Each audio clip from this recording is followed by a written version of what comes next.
Cassie. I'm at the Monrovia branch today and I am working on our next family craft night.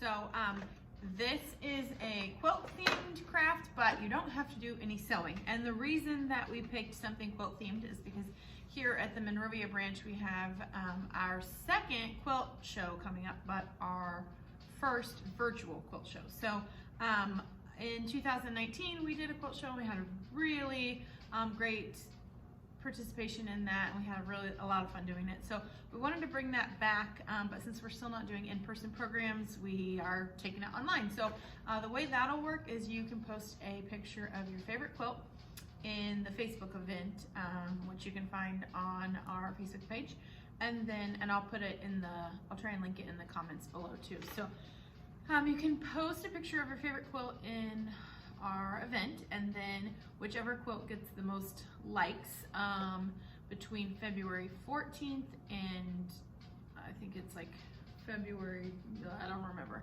like the 27th through the 27th, then that person will win a prize. But you do have to be able to come to one of our Morgan County branches to pick up your prize. So this is kind of our visual for that. So we'll have that here in the background, and that is why we picked kind of a quilt theme, but we know that sewing is not everybody's jam. So and we didn't want to give you needles because that seemed like a bad idea. So we went with something that's going to look a little like quilting, but it's going to actually not involve any quilting. So there will still be fabric, and there will be cutting and measuring and all of that great stuff, but not that sew, because you need it.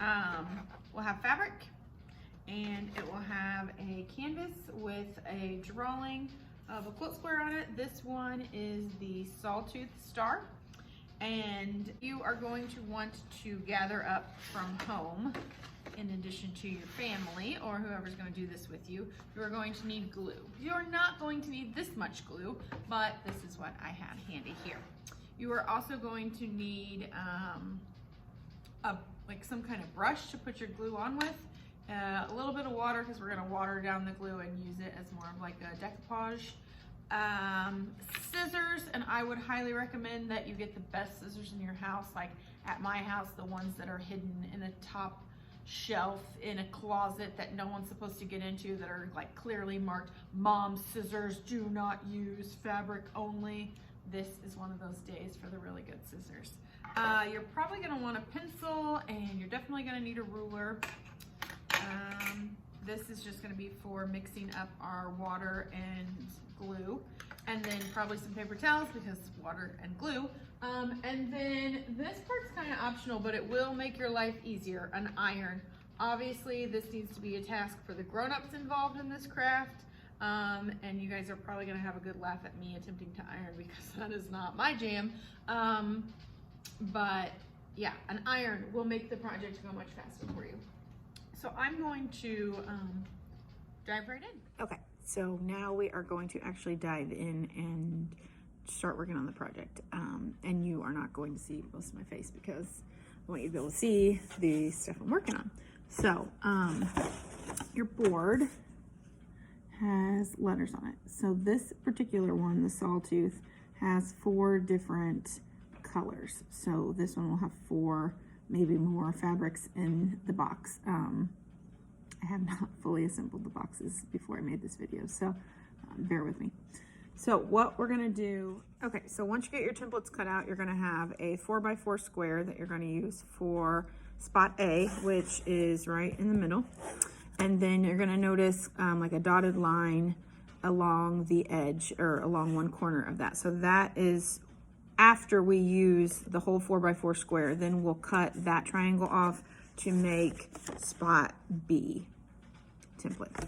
Same thing with your little 2x2 square. So you've got your 2x2 square, which we're going to use to make sections C, and then we're going to cut this in half after we make our C fabric pieces, and then we'll use those the halves to make section D. So 2 templates will become 4, but don't cut on the dotted lines until after you make your 1 4x4 square and your 4 2x2 squares. So now we are going to, I'm gonna hit the fabric with the iron real quick so that we can cut that pretty easily. I didn't bring my ironing board, so I'm just gonna use this piece of wood that we have so don't tear up the table. So like I said, grown-ups do this part. And grown-ups, if you need a refresher, I'm sure you can find a great video online. But basically we're just trying to get some of the wrinkles out of our piece of fabric so that we can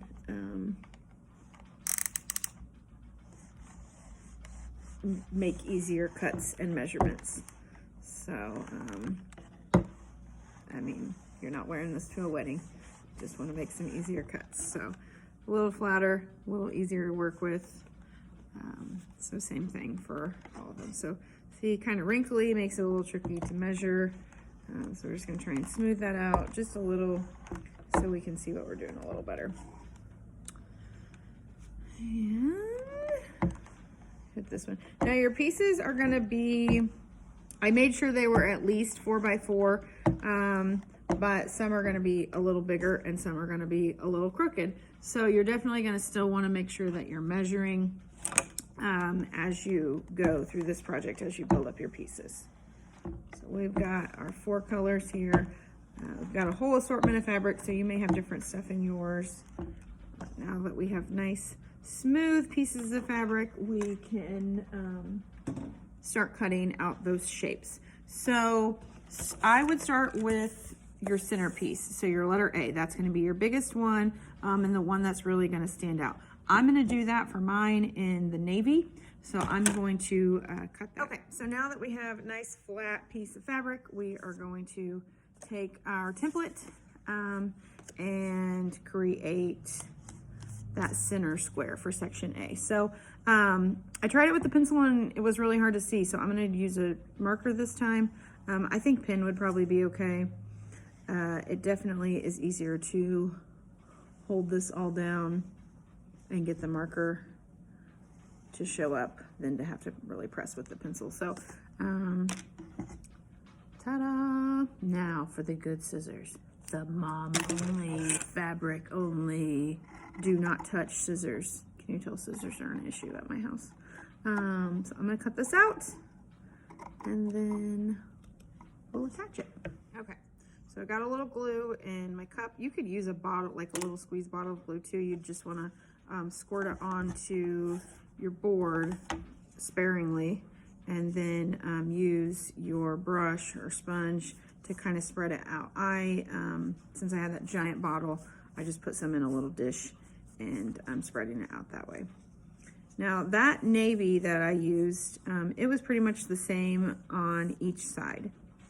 But if you were gonna use a different fabric, like some of the ones I'm gonna come up on for B through D, you would want to make sure that you traced it on the back side so that you wouldn't show your marker marks when you glue it on. And then you would want to glue it down, obviously the back side to the glue. So right now this is just regular glue. We'll use the decoupage when we get to the very end. And basically we're just going to water down our glue so that we can go over the whole thing. So I've got my square, I've got glue. You can't even really see it, and this got a little more shine to it. So while that is still wet, I'm going to just gently spread my fabric over. Like I said, we are not looking for perfection here. We are looking for time with your family. So I'm just gonna smooth that down. I'm gonna kind of use my side of my hand to really press that in to the glue. Got your center square. So I'm going to now cut out the C's. So I'm gonna get my 2x2 square and I'm gonna cut out all 4 of those pieces. So I want these to match, but you know, whether you want them to match is up to you. But these are the 4 corners of your square. So I'm gonna cut those now, and then we'll attach those. So I think the easiest way to do this would actually be to probably use your 4x4 square and then cut that in half and half. So that's actually what I'm gonna do to make these. So this time I did have actually like some nice straight edges on my piece of fabric. So I did put my template all the way up to the corner so that I only had to trace 2 lines. So I've got my square drawn on there, and I'm gonna cut that out. And then, actually, I think what I'm gonna do is use my 2x2 square to make my lines for this. And let's see how good my measurements are here. Quality time, not perfection. So yeah, I've got my 4 squares, and I'm gonna cut those out and then we'll attach them. Okay, we're ready to glue these on, but a couple of them had just like a little thread hanging on, so I'm gonna trim that off before I break out the glue. So just kind of don't keep pulling because it'll just keep unraveling. Just trim right along the edge just to get rid of that little part.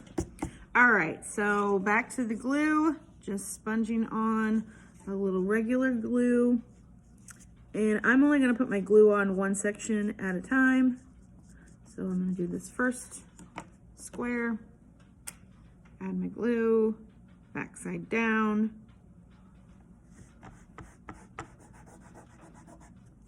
And then I'm gonna move to the next corner. And repeat until I have filled in all 4 sections. Got sections A and C done, so now I am going to do D. Okay, so for this one, I also found it a little bit easier to start with the 4x4 square and then just start breaking it down into the 2x2 squares and then into the 2 triangles from each one. So this is going to give you 2, 4, 6, 8 triangles, which is 1, 2, 3, 4, 5, 6, 7, exactly what you need for your quilt. So do that. Start with your 4x4 square and go from there. Okay, so on part B, these triangles are not a half of your 4x4. So they are a little bit bigger than that. So make sure that when you are doing this one that you really measure it out and make sure that you have enough,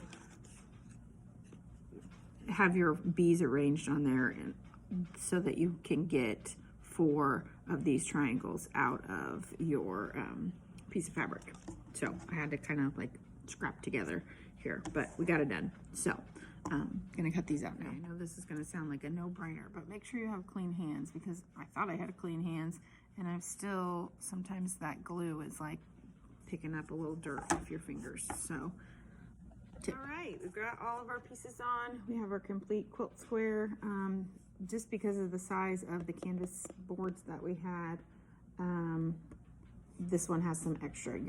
Some of the canvases are different sizes, so yours may or may not. You could use this space to write your names, you could add some different fabric, do with what you want, but that is going to be blank for this example. So now that we have all of our pieces on there, we are actually going to go back over the whole thing with some watered down glue. So I'm just gonna take my leftover glue and I'm gonna add just a little bit of water. This is just tap water out of the sink here. I just put it in this jar so it would be easy to transport. So I'm really just gonna put a tiny bit because obviously it's way easier to put more than to take it out. So I'm gonna just stir this up. It's so awkward to hold this so that you can see, but like so I can see what I'm doing. I feel like I'm about to just spill it everywhere. So just a little watered down glue. Looks like the mayonnaise that probably came out of this jar originally. So I actually want this to be just like a little bit thinner. That's still kind of thick. So I'm gonna add just a little bit more glue or a little bit more water.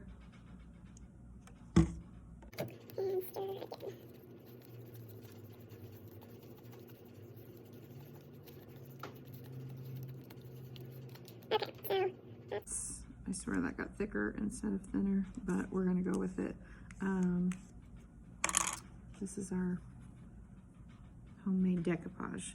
So start in the center. I think you guys can kind of see the center there, and just start brushing it out. So this is going to help you keep all of your edges smooth. It might look a little gross when you're first doing it, but when it all dries, this will make it last a lot longer and hold a lot smoother. So you don't have to be like real pretty with it. Just kind of be careful in the corners that you're pushing it down, not pulling it up. So I was just going this way and it was like peeling that up. So I want to make sure that I am tapping that and spreading it so that it stays down. So you might want to like kind of tap with your brush or your sponge at the edges and then kind of smooth out. And again, you're definitely going to want to have dirty hands, or not dirty hands, clean hands, because if you have to go in and touch this with your hands, anything that's on your hands is going to stick to that glue and really hold there. So keep going until you've got your whole thing covered, and then just set it aside and let it dry. If you don't put your names on the front somewhere, I would definitely recommend that you put them on the back. Read some books about quilts, check out our virtual quilt show. If you happen to be in Monrovia, come by and check out our display case. It's going to have lots of quilting stuff in it. And thanks for hanging out.